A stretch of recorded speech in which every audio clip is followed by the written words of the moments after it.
galera, beleza? O Instituto de Estudos Previdenciários submeteu uma solicitação ao Supremo Tribunal Federal com o objetivo de restringir os impactos da decisão que revogou a chamada revisão da vida toda das pensões e aposentadorias. Na semana anterior, a argumentação favorável aos beneficiários do INSS, aprovada em dezembro de 2022, foi invalidada pela própria Corte em relação ao fator previdenciário. A petição foi apresentada como parte de um recurso do INSS contra a revisão da vida toda, programada para ser discutida na próxima quarta-feira, dia 3 de abril. O Instituto solicita que, no mínimo, a Corte garanta o direito daqueles aposentados que já deram entrada em suas demandas antes da publicação da decisão do julgamento. Neste vídeo, eu trouxe para vocês o pronunciamento do ministro Alexandre de Moraes acerca deste processo. Mas antes de darmos início ao nosso vídeo, eu gostaria de lembrar a vocês que são novos por aqui de se inscreverem em nosso canal, deixarem o like e ativar o sininho para ser notificado sempre que publicarmos um vídeo novo por aqui, beleza?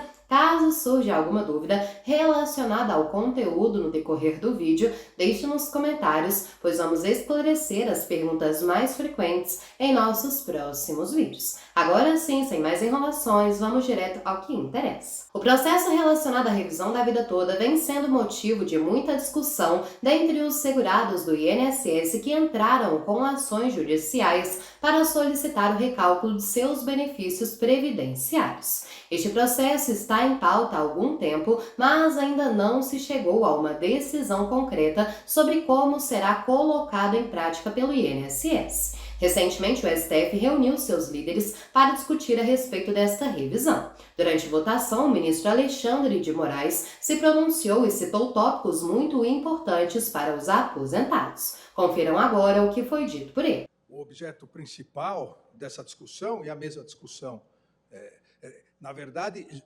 essa norma de transição, artigo 3º, 5º, 6º e 7º da Lei 9876, já havia obtido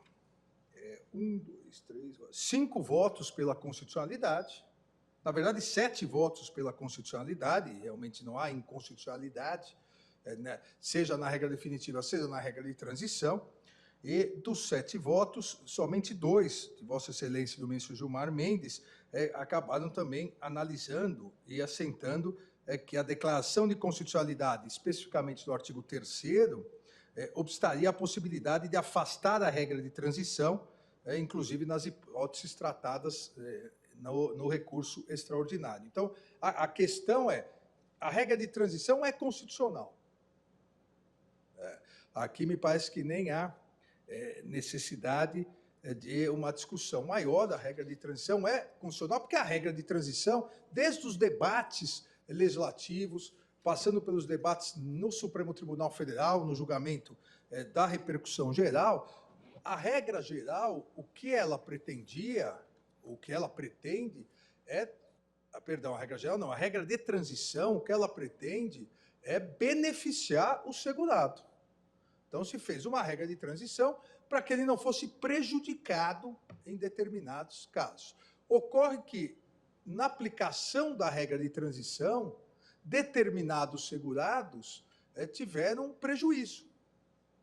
E a questão que se coloca, inclusive em relação à constitucionalidade, é se esses que tiveram prejuízo, eles poderiam optar pela regra geral, pela regra definitiva.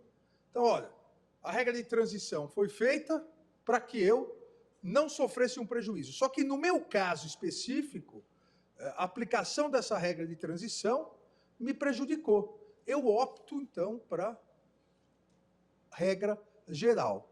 Isso foi discutido no recurso extraordinário e isso, que tudo indica, é o que será discutido aqui nessas duas ADIs. Então, nesse ponto, o objeto principal da discussão é a definição se o segurado do INSS, que ingressou no sistema previdenciário até o dia anterior da publicação da lei nova, que foi 26 de novembro de 99, se esse segurado ele tem o direito de optar para o cálculo do seu salário de benefício, de optar não pela regra transitória que o prejudica, mas pela regra definitiva prevista no artigo 29, incisos 1 e 2, da Lei 8.213, quando isso lhe for mais favorável, para lhe assegurar não um prejuízo, mas sim um benefício mais elevado. Não há aqui a discussão de se mesclar regras. Essa situação de determinado segurado, vamos aplicar uma parte da lei anterior, outra da lei atual. Não.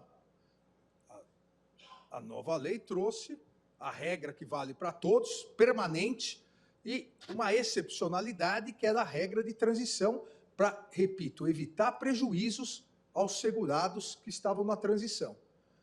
Ao se aplicar essa transição, ficou constatado que alguns que deveriam ser beneficiados foram prejudicados. O que eles pedem? E o que pede, a meu ver, a interpretação aqui conforme a Constituição do artigo 3º.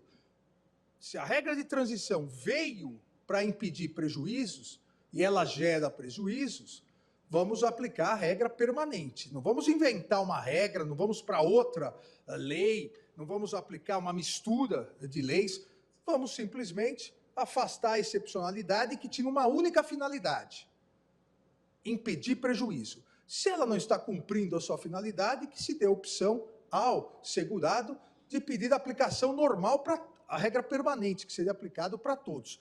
E, repito, exatamente para evitar que haja prejuízo no benefício.